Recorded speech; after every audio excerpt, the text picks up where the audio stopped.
নমস্কার, দেখছেন কলকাতা টিভির সঙ্গে রয়েছে আমি স্বর্ণালী। শুরু করছি আমাদের বিশেষ অনুষ্ঠান ডাক্তার বলছেন। আর আজকে এই মুহূর্তে এই স্টুডিওতে আমাদের সঙ্গে উপস্থিত রয়েছেন doctor P Balamurugan, senior consultant paediatric surgeon and urologist, Apollo Chennai hospital.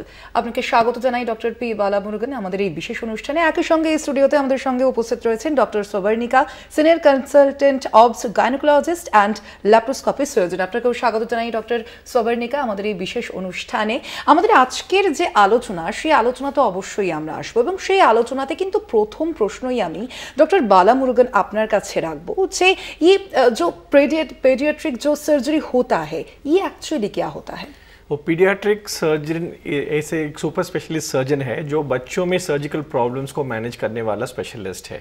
तो अभी पैदा हुआ बच्चों को जो न्यूबॉर्न बेबी बोलते हैं, वहाँ से लेके 18 साल तक बच्चों में जो सर्जिकल प्रॉब्लम्स होता है उनको मैनेज करने के लिए एक स्पेशलिस्ट की ज़रूरत है, तो वो पीडियाट्रिक सर्जन है। आजकल बच्चा पेट के अंदर रहता है, उसी समय स्कैन में भी हमको कुछ प्रॉब्लम पता चल जाता है, और कुछ बच्चों में उसी समय कुछ ऑपरेशन करने की ज़रूरत पड़ती है। वो भी करने के लिए जो सर्जिकल स्पेशलिस्ट होता है वही पीडियाट्रिक सर्जन है। सो इन सिंपल टर्म्स, बच्चों का सर्जिकल प्रॉब्लम्स को मैनेज करने वाला सुपर स्पेशलिस्ट सर्जन है जो न्यूबॉर्न बेबी से लेके 18 साल तक बच्चों का सर्जिकल प्रॉब्लम्स मैनेज करने वाला। अच्छा डॉक्टर स्वर्णिका, आपके पास आऊँगी मैं कि हम देखते हैं अभी मेनोपॉज में बहुत महिलाओं को बहुत सारा प्रॉब्लम आता है उस टाइम पे, स्पेशली उस वक्त पर हमें कितना ईयरली चेकअप कराना चाहिए? तो लेडीज़ का मेंस्ट्रुअल प्रॉब्लम्स तो अराउंड मेनोपॉज के समय पे थोड़ा ज़्यादा बहुत होता है, तो उसके आगे भी हम रिकमेंड करते हैं एनुअल मतलब ईयरली प्रति साल उनको हेल्थ चेकअप करना ज़रूरी है।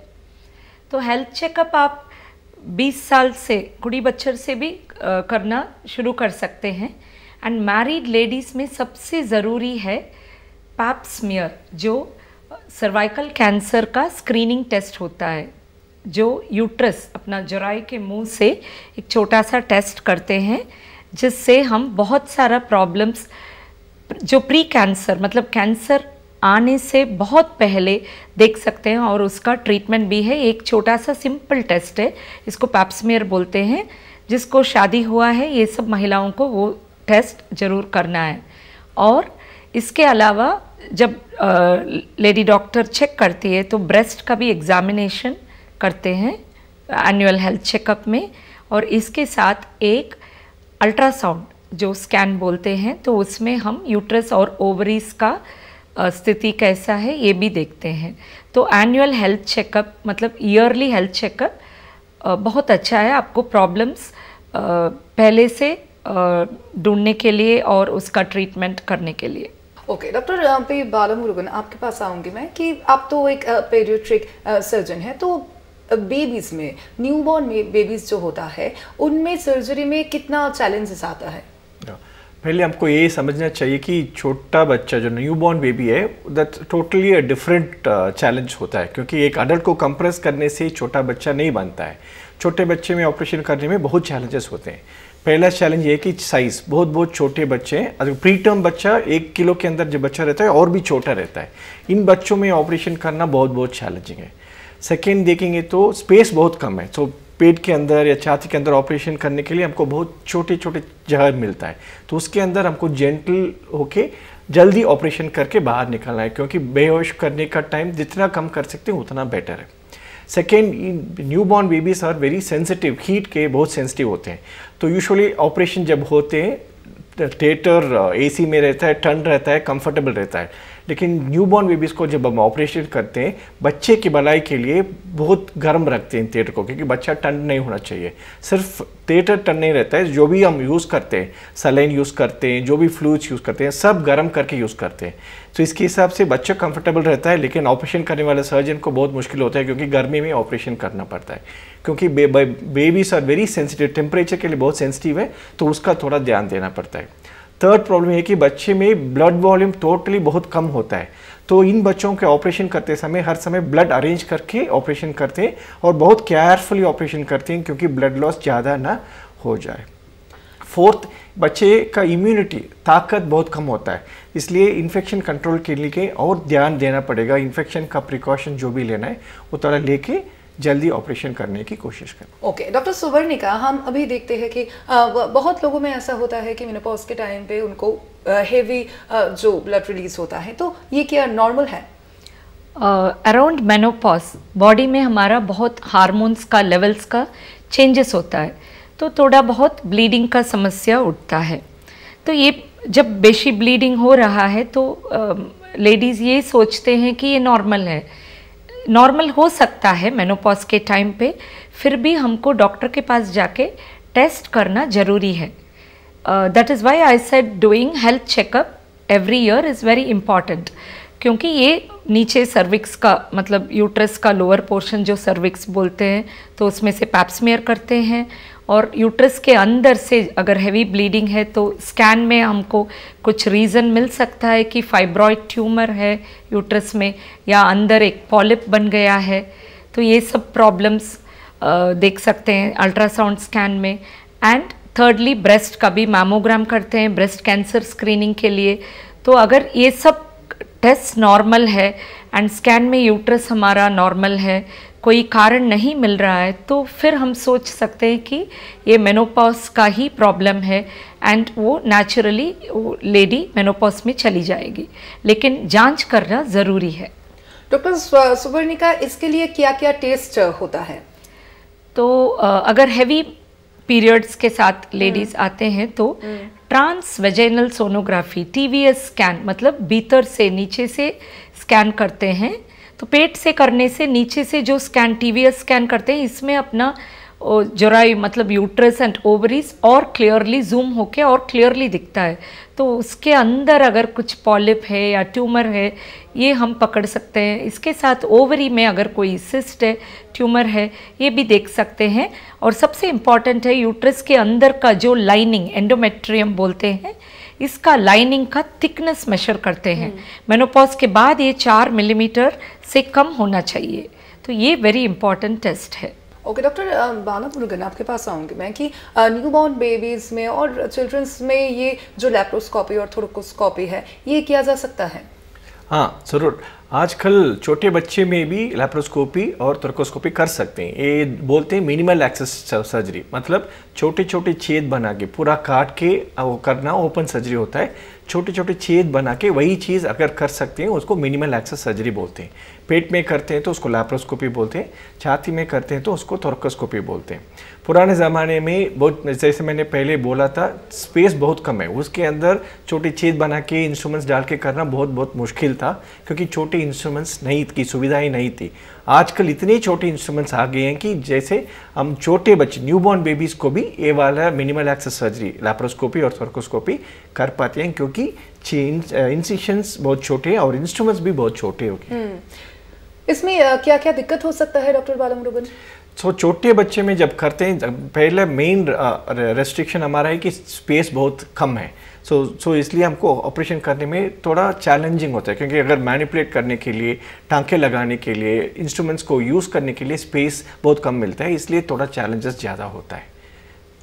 डॉक्टर सुवर्णिका, आपके पास आऊँगी। हम देखते हैं अभी PCOD बहुत एक नेचुरल और नॉर्मल प्रॉब्लम हो गया है, शायद 90% महिलाओं को ये है। तो ये PCOD क्या होता है और क्यों होता है? PCOD और पॉलीसिस्टिक ओवरी अभी बहुत कॉमन है। मतलब आजकल सोशल मीडिया पे भी इसका इतना मेंशन है कि गर्ल्स और लेडीज़ हमारे पास आते हैं कि मैम हमको PCOD हो गया, स्कैन में ऐसा आ गया, या उनको डाउट हो गया मन में कि मैं थोड़ा ओबीस हूँ, मेरे को चेक करना है अगर PCOD है। तो पॉलीसिस्टिक ओवरीज एक ऐसा प्रॉब्लम है कि ओवरी में छोटे छोटे सिस्ट बन जाता है due to hormone imbalance. Hormone का लेवल फ्लक्चुएशन होता है, जो नॉर्मली एक महिला में जो ईस्ट्रोजन और प्रोजेस्टेरॉन 2 हार्मोन का लेवल मेंटेन होना है वो ठीक से नहीं हो रहा है। तो इसके कारण वो लड़की को पीरियड में मतलब मासिक में इरेगुलरिटी होता है, तो बॉडी वेट भी बढ़ जाता है इसके साथ, एंड स्किन में थोड़ा सा पिंपल्स का प्रॉब्लम जो टीनेज बच्चों को बहुत अफेक्ट करता है। तो आजकल बहुत देखते हैं। एंड मेन इसका ट्रीटमेंट जो हम सबसे पहले फर्स्ट स्टेप बोलते हैं, लाइफस्टाइल चेंजेस, मतलब हेल्थी डाइट, जैसे आप सब जानते हैं, healthy diet, good sleep and good discipline and lifestyle changes mainly exercise and walking बहुत ज़रूरी है सारे एज ग्रुप में। ये पीसीओडी का सबसे फर्स्ट लाइन ट्रीटमेंट हम बोलते हैं। उसके बाद और अगर प्रॉब्लम है तो हार्मोनल पिल्स एंड बाकी ट्रीटमेंट भी अवेलेबल है। डॉक्टर पी बालामुरुगन, हम देखते हैं कि जो एंटीनेटल जो स्कैन्स है ये बहुत टाइम पे किया जा सकता है, तो ये सब लोगों के साथ किया जा सकता है? एंटीनेटल स्कैन्स सब बच्चों में कर रहे हैं, सब प्रेगनेंसी के समय करते हैं, क्योंकि यहाँ रेडिएशन एक्सपोजर नहीं है तो सेफ है, तो कितने बार भी चाहिए कर सकते हैं। Main advantage of antenatal ultrasound है रेडिएशन एक्सपोजर नहीं है, बार बार कर सकते हैं, बच्चे के ग्रोथ को मॉनिटर कर सकते हैं। मेन एडवांटेज हमारी तरफ से क्या है कि कुछ बच्चे में कुछ प्रॉब्लम है तो प्रेगनेंसी के समय हमको पता चल जाता है स्कैन के हिसाब से। सो कुछ आजकल इतने एडवांसेस हो गए हैं कि जो और कुछ प्रॉब्लम्स को और डिटेल पढ़ाने के लिए एमआरआई भी करते हैं जब बच्चे पेट के अंदर होता है। सो यूजुअली प्रॉब्लम पता करने के बाद हर बच्चों को ऑपरेशन करने की ज़रूरत नहीं पड़ती है, लेकिन कुछ बच्चों में तुरंत जन्म के तुरंत बाद प्रॉब्लम हो सकता है। जैसे सोच लीजिए खाने के रास्ते में रुकावट है, इंटेस्टाइन में रुकावट है, या गुर्दे में सूजन है, या छाती में एक छेद है जहाँ इसके हिसाब से इंटेस्टाइन सब ऊपर चला गया, तो बच्चे के तुरंत जन्म के तुरंत बाद प्रॉब्लम हो सकता है। तो अगर प्रॉब्लम पता होने के बाद हम प्रिपेयर्ड हो जाएंगे और ऑपरेशन करने के लिए बच्चे पैदा होने के बाद तुरंत एवेलुएट करके ऑपरेशन करने के लिए पूरी सुविधाएं रेडी कर सकते हैं। Most of the problems cold रहते हैं, तो जो पहले पता कर चुके और फॉलोअप करते हैं, बाद में एवेलुएट करते हैं। कुछ प्रॉब्लम है तो नुकसान पहुंचने के पहले उसको इलाज कर सकते हैं। बहुत कम प्रॉब्लम है जिसके लिए इलाज हमको अंदर ही करना पड़ता है जब पेट के अंदर बच्चा रहता है। सोच लीजिए पेशाब की थैली में रुकावट है, उसके हिसाब से गुर्दे का नुकसान हो रहा है, उसका ऐसे छोड़ देंगे तो नुकसान हो जाएगा गुर्दे का, इसलिए वो रुकावट का हटाने वाली चीज़ जब बच्चा पेट के अंदर होता है वही सब कर सकते हैं। सो कुछ इंटरवेंशन जब बच्चे पेट के अंदर होता है वो भी करते हैं, लेकिन मोस्ट ऑफ द प्रॉब्लम्स बच्चे के जन्म के बाद ही करते हैं। डॉक्टर बालामुरुगन, एक्चुअली ये एंटीनेटल जो स्कैन्स होता है ये कब होता है? तो यूजुअली ऑब्स्टेट्रिशियंस प्रेगनेंसी के लिए रूटीन स्कैन्स यूज़ करते हैं बच्चे को ग्रोथ फॉलोअप करने के लिए। तो मेनली जब वो प्रेगनेंसी पहले कंफर्म करने के लिए स्कैन करते हैं, फिर बच्चे को फॉलोअप करने के लिए हार्ट बीट देखते हैं, फिर स्क्रीनिंग करते हैं। अनॉमली स्कैन एक बोलते हैं, मतलब बच्चे में सब पूरे हेड से टो तक देखते हैं कि बच्चे में कुछ चीज़ प्रॉब्लम है या नहीं। ब्रेन देखते हैं, पैलेट देखते हैं, लिप देखते हैं, हार्ट देखते हैं, पूरे डिटेल स्टडी करते हैं, उसको अनॉमली स्कैन बोलते हैं। वो हर बच्चे में होते हैं, यूजुअली सेकेंड ट्राइमेस्टर में बोलते हैं। 20 से 24 हफ्ते के अंदर ये वाला स्कैन होता है। अनॉमलीज को स्पेसिफिकली कुछ प्रॉब्लम है या नहीं देखने के लिए, उसी में मोस्ट ऑफ द चीज़ पता चल जाता है। बाकी स्कैन जो करते हैं वो बच्चे की ग्रोथ को मॉनिटर करने के लिए करते हैं। अनॉमलीज के लिए स्पेसिफिक ये अनॉमली स्कैन होता है जहाँ हम स्पेसिफिकली स्क्रीन करते हैं प्रॉब्लम पता करने के लिए। ओके डॉक्टर सोवर्णिका, आपके पास आऊँगी कि हम देखते हैं कि अभी सर्विकल जो कैंसर होता है अब ये भी बहुत ज़्यादा बढ़ गया है, कभी कभी हम देख पाते हैं, तो इसका कोई वैक्सीन है? हाँ जी, तो आजकल सर्वाइकल कैंसर का वैक्सीन आ गया है। तो ये एक वायरस के अगेंस्ट है, ह्यूमन पैपिलोमा वायरस जो HPV बोलते हैं। ये एक इम्पॉर्टेंट कारण है सर्वाइकल कैंसर का, बाकी और भी बहुत कारण है, लेकिन ये मेन एक कारण है जिसको हम प्रिवेंट कर सकते हैं वैक्सीन के द्वारा। तो इसका 9 इयर्स के बाद के बच्चों को, मतलब अराउंड 10-11 इयर्स से स्टार्ट कर सकते हैं। ये सबसे ज़्यादा काम करता है बिफोर मैरिज, मतलब एक लड़की का मैरिड लाइफ शुरू होने से पहले ये वैक्सीन लगाने से इसका मैक्सिमम इफ़ेक्ट मिलता है। तो बच्चों को अप टू 15 इयर्स, 15 साल के एज तक 2 डोसेस है। 15 साल के बाद अप टू 45 इयर्स एज तक 3 डोसेस लेना है ये वैक्सीन का, मतलब 0 डोज और 2 महीना में 1 डोज एंड 6 मंथ 3 डोसेस। बच्चों को ओनली 0 एंड 6 मंथ्स का डोज। एंड आजकल जो लेटेस्ट वैक्सीन है, this covers up to 9 viruses, 9 types of viruses. It gives the protection.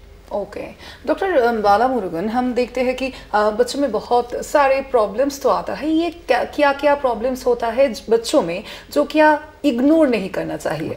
बच्चे में यूजुअली हम बच्चों में कोई भी सिम्टम यूजुअली इग्नोर नहीं करते हैं। कुछ वार्निंग साइंस होते हैं, उसके बारे में मैं स्पेसिफिकली बताता हूँ। अगर किसी बच्चे का अचानक पेट में दर्द होता है और उल्टी होता है, स्पेशली पीली पीली उल्टी होता है, ग्रीन वॉमिटिंग और येलो वॉमिटिंग बोलते हैं, उसको बिलियस वॉमिटिंग बोलते हैं, उसको इग्नोर नहीं करना है। साथ साथ पेट फूल जाता है और ब्लीडिंग होता है, अगर पोटी के रास्ते से ब्लीडिंग होता है मतलब इंटेस्टाइन के ब्लड फ्लो का कुछ डिस्टर्बेंस होने का चांसेस है। तो पीली उल्टी और पेट में दर्द और ब्लीडिंग होता है तो उसको इग्नोर नहीं करना है, तुरंत डॉक्टर के पास पहुंचना है। इसी प्रकार अगर गोली में बच्चे के गोली जो होता है वो अचानक सूजन आ जाता है और दर्द होता है, वो ट्विस्ट होने का चांसेस है, उसको टॉर्शन बोलते हैं। उसको जितना जल्दी हम उसको ठीक करेंगे उतना चांसेस है गोली बचाने का। तो गोली वाली चीज़ में दर्द या सूजन है तो उसको तुरंत डॉक्टर के पास ले जाना है। जो भी कहीं गांठ है, अगर गले में गांठ है या कहीं भी गांठ है, वो धीरे से ग्रो हो रहा है या तेज़ी से बढ़ रहा है, वो कैंसर होने का शक है, बच्चों में भी होने का चांसेस है। इसलिए जल्दी आप पीडियाट्रिक सर्जन के पास जाएंगे तो बेटर है। कोई भी न्यू सिम्टम है, अगर पोटी में अचानक परिवर्तन है या पेशाब करने में कुछ अजीब सा चेंजेस नोट कर रहे हैं, वो भी आप डॉक्टर के पास ले जाके कंफर्म कर लेंगे कि सब कुछ ठीक है, वो बेटर होगा। अचानक वेट लॉस हो रहा है बच्चे को, बच्चा अच्छा खाना खा रहा है लेकिन वजन ठीक से नहीं बढ़ रहा है, बच्चे का एक्टिविटी ठीक नहीं है, तो भी बच्चे को स्क्रीन करके और पीडियाट्रिक सर्जन या पीडियाट्रिशियन से एग्जामिन करने के लिए एक ज़रूरत आवश्यक चीज़ है। अगर किसी को कैंसर हुआ तो कैसे, मतलब आप ट्रीटमेंट कैसे करते हैं? तो हर बच्चों में अजीब प्रकार के कैंसर होते हैं जो बड़े में होते हैं। वो कुछ कैंसर्स कॉमन होते हैं, जैसे लिम्फोमा, वो बच्चों में भी हो सकता है, लेकिन कुछ कैंसर्स बच्चों में अजीब से होते हैं, मतलब जो बड़ों में नहीं होते। जैसे गुर्दे का कैंसर बच्चों में एक तरफ गुर्दे का कैंसर बोलते हैं, उसको नेफ्रोब्लास्टोमा बोलते हैं, और उसी के बगल में एक न्यूरोब्लास्टोमा बोलते हैं। जिगर से होने वाले कैंसर को हेपेटोब्लास्टोमा बोलते हैं। हर एक कैंसर का अजीब सा प्रेजेंटेशन होता है, बट कॉमन क्या होता है, पेट के अंदर ये सब तीनों जैसे मैंने बोला वो सब पेट से आते हैं। तो इन बच्चों में क्या सिम्टम होगा, पेट भारी रहता है, पेट फुला रहता है, बच्चे को उल्टी हो सकता है, बच्चे की खून की कमी हो सकता है, बच्चे की ग्रोथ ठीक से नहीं हो रहा होगा। तो इसलिए मैं बोल रहा हूँ डॉक्टर एग्जामिन करेंगे, एग्जामिन करके कुछ शक है तो उसके बाद अल्ट्रासाउंड करेंगे, ज़रूरत है उसके आगे सीटी स्कैन एमआरआई करके पता करते हैं कहाँ गांठ है, कहाँ से आ रहा है, किस तरफ का कैंसर हो सकता है। फिर कंफर्म करने के लिए एक टुकड़ा वहाँ गांठ से टुकड़ा लेके जांच करके उसके हिसाब से इलाज शुरू करते हैं। कुछ कैंसर के लिए पहले दवा चला के उसको छोटा करते हैं, फिर ऑपरेशन करके निकालते हैं, कुछ कैंसर को सीधा ऑपरेशन करके निकालते हैं। सो हर कैंसर का अजीब सा ट्रीटमेंट होता है, कैंसर के हिसाब से ट्रीटमेंट होता है। लेकिन डॉक्टर बालामुरुगन, हम देखते हैं जो सिम्टम्स आप कह रहे थे, तो उस सिम्टम्स में कभी कभी वो नॉर्मल भी होता है, तो कब डॉक्टर के पास जाना चाहिए? वही तो, वो सिम्टम को लेके आप डॉक्टर के पास जाएंगे तो डॉक्टर एग्जामिन करके फिर बोलेंगे ये सिंपल इन्फेक्शन है, ये कुछ और प्रॉब्लम है। तो बच्चे के सिम्टम को लेके एनालाइज करने के लिए पीडियाट्रिशियन और पीडियाट्रिक सर्जन्स होते हैं। सिम्टम को इग्नोर करना हमारे लिए अच्छा नहीं है। सो कोई जो भी सिम्टम बच्चे में अजीब सा है, न्यू सिम्टम है, उसको लेके आप डॉक्टर के पास जाके दिखाइए। ज़रूरत पड़ेगी तो पहले एग्जामिन करेंगे, फिर आगे जांच करेंगे, बेसिक इन्वेस्टिगेशंस करते हैं। यूजुअली क्या करते हैं, अल्ट्रासाउंड करते हैं। अल्ट्रासाउंड में हमको काफ़ी चीज़ पता चल जाता है, और डिटेल स्टडी के लिए हम सीटी स्कैन एमआरआई करते हैं। ओके डॉक्टर सुवर्णिका, आपके पास आऊँगी कि जो हम देखते हैं बहुत सर्जरी होता है इस जो तकलीफ़ें और इस जो डिजीज़ में, तो जो लैप्रोस्कोपी और ओपन जो सर्जरी होता है उनमें क्या डिफरेंसेस है?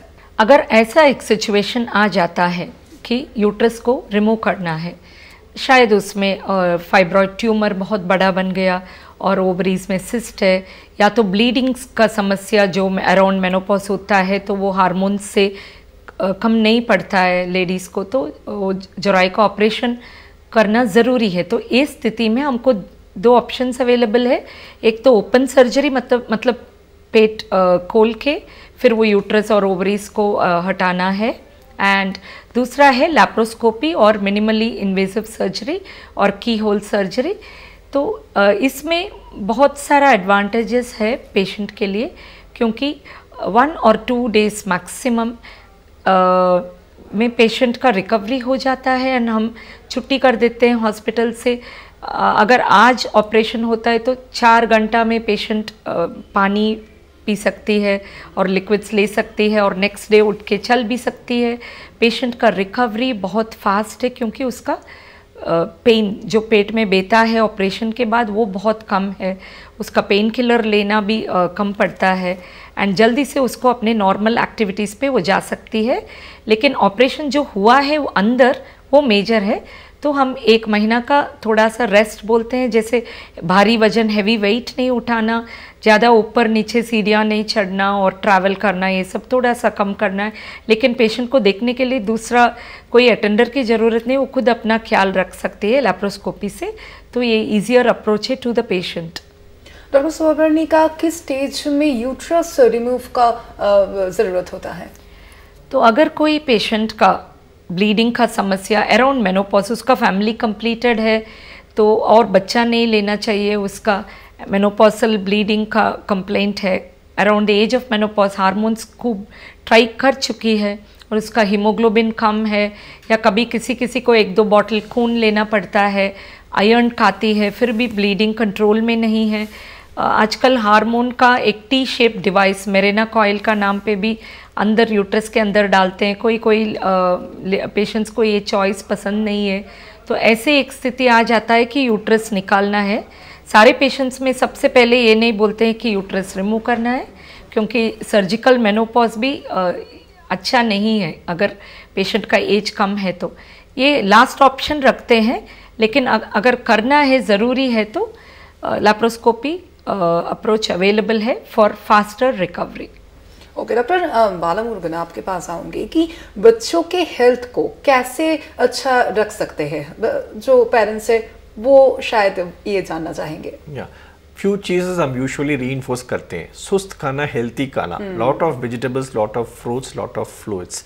वी डोंट मीन जो टॉनिक होता है जल्दी ग्रो होने के लिए टॉनिक, ऐसे कुछ टॉनिक नहीं होता है, तो नेचुरल फॉर्म में जो बच्चे को मिलेगा वजन बढ़ाने के लिए अच्छा सुस्त खाना, लॉट ऑफ प्रोटीन्स की ज़रूरत है, lot of fibres, natural form में विटामिन मिनरल्स मिलेगा, उसी में अच्छे से ग्रो होंगे तो बेटर है।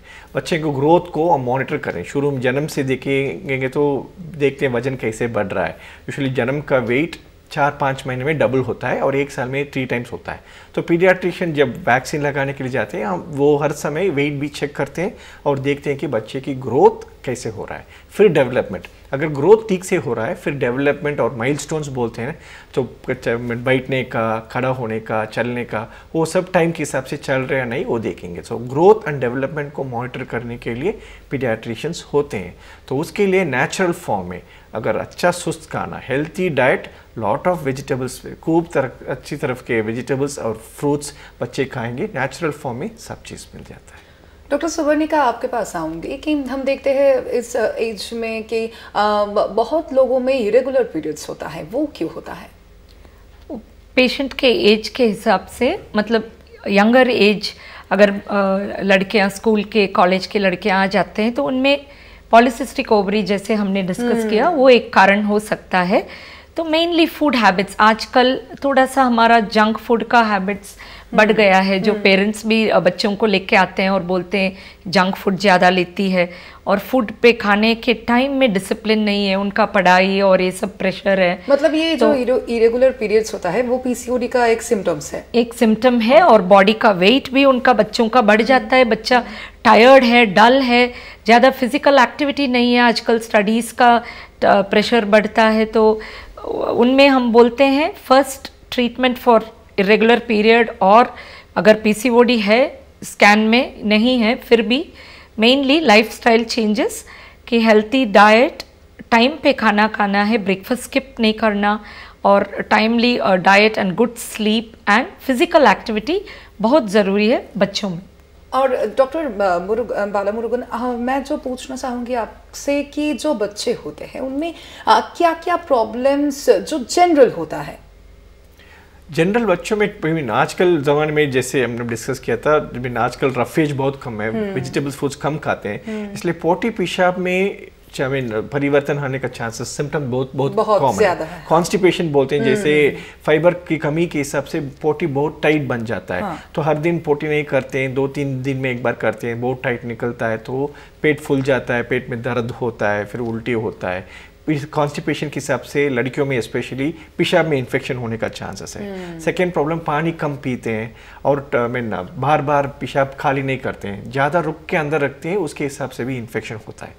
तो basic lifestyle changes, lack of fibre, vegetable fruits कम खा रहे हैं, ये सब खा रहे हैं, और थोड़ा सेडेंटरी लाइफस्टाइल हो गया। मतलब आजकल बच्चे ज़्यादा बाहर जाके फिजिकल गेम्स नहीं खेलते हैं, सिर्फ हमेशा बैठ के गैजेट टाइम ज़्यादा होता है उसी में खेलते हैं, तो फिजिकल एक्टिविटी इंटरेक्शन का चांसेस भी बहुत कम हो जाता है। तो ये चेंजेस ए मेन रीज़न है जो प्रॉब्लम्स होने का। একেবারে, অর্থাৎ বোঝাই যাচ্ছে আমাদের যে আজকের আলোচনাতে অবশ্যই মহিলাদের যে মেনোপজের যে সময়, সেই সময়ে কিন্তু আপনাদের অবশ্যই সচেতন থাকতে হবে। হ্যাঁ, অবশ্যই পিসিওডি বা ইরেগুলার পিরিয়ডস বিভিন্ন সমস্যা হয়তো আপনাদের থাকতে পারে, তার জন্য চিকিৎসকের সঙ্গে পরামর্শ নেওয়া অবশ্যই জরুরি, এবং ইয়ারলি যে চেক আপ সেই চেক আপও কিন্তু করা জরুরি। তার পাশাপাশি বাচ্চাদের স্বাস্থ্যের দিকেও আপনাদের অবশ্যই নজর দিতে হবে। যদি যে কোনো ছোট ছোট প্রবলেম হয়ে থাকে, সেই প্রবলেমের জন্যও কিন্তু আপনারা চিকিৎসকের থেকে পরামর্শ নিতে পারেন। आज ए পর্যন্তই আমাদের আলোচনা। ডক্টর বালামুরুগন এবং ডক্টর স্বর্ণিকা, आप दोनों को ही शुक्रिया। আমাদের আলোচনা আজ এ পর্যন্তই। দেখতে থাকুন কলকাতা টিভি, রাত দিন 7 দিন।